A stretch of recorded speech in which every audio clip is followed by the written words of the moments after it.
So our next question is, does Amanaska Yoga enable you to digest your failures and begin a magnificent new life after you have had a fall?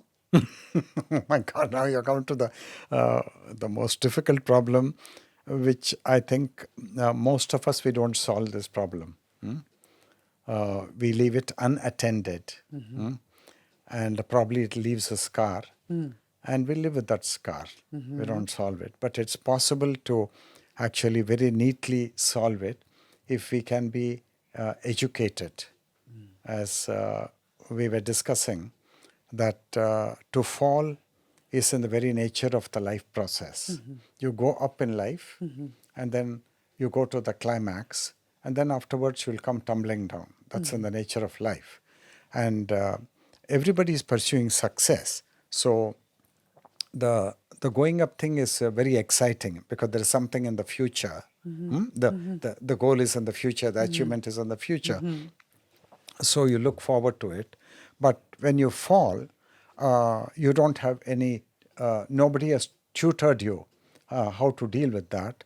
And you dread that fall because you're losing your face in society. Because you think that society does not, no more takes notice of you, no more likes you because you failed, and is no more happy to look at your face. So you run and hide your face somewhere, because that's the whole socio-cultural thing which is attached to failures. But in the course, in the Amanaska Yoga course, because you're going step by step, and in every lesson there is a suggestion to you that first you must intellectually understand that lesson, intellectually thoroughly. Then you must emotionally feel everything which is there in the lesson, because it's a very dry lesson if you do not feel it. If you feel what? If you do not feel the agony or the ecstasy of the character in the lesson. There's a character, human being just like you and me, who is suffering and enjoying, most of the time suffering, has come to talk to the world teacher and is asking questions, and he's in a very agonized condition. So we have to put ourselves in that position and see him as ourselves. And then third is applied to your life. So when you do all of that slowly, systematically, you've got to do it, then you will see that you will revisit your so-called failure or failed moments, and then you will see that you are able to erase that scar, and you will see that you no longer have any shame, you no longer have any guilt, and it is just a factual memory, that so-called episode of that failure. Very factually it is there, but it has got no emotional charge attached to it. It's like in the library, you go and pick up a particular book, and that book narrates the tale of some young man or young woman, but there's no emotional charge, positive or negative, attached to it. But it is there in the archives, in record, it is there, but it has no significance. The charge has been drained out of it.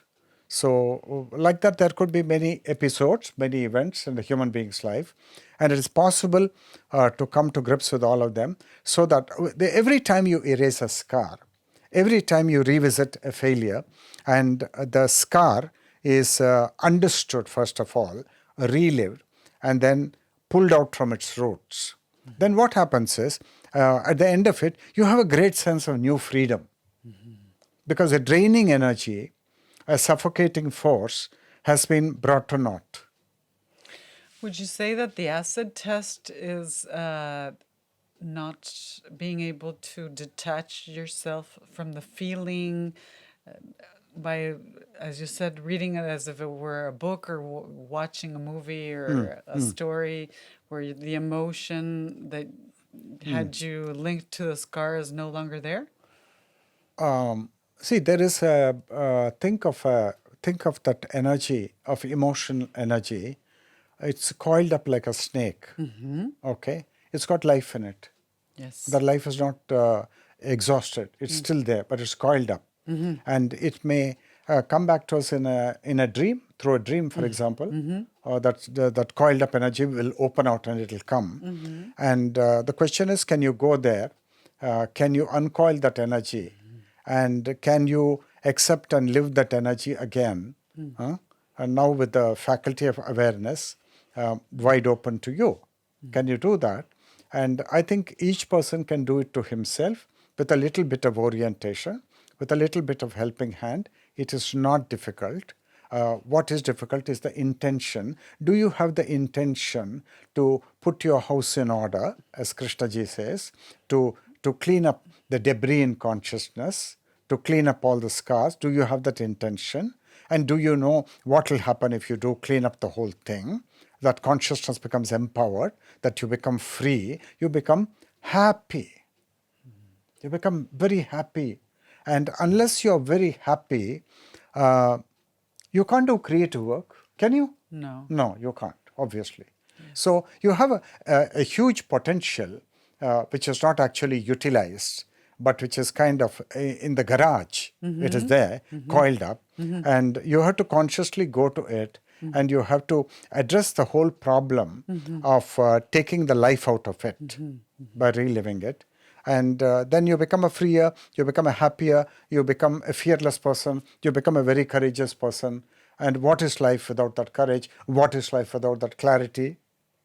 Without that freedom and with that creativity. Creativity, yeah. From that will come the creativity, the daring. Thank you very much, Guruji. Thank you very much for asking very good questions.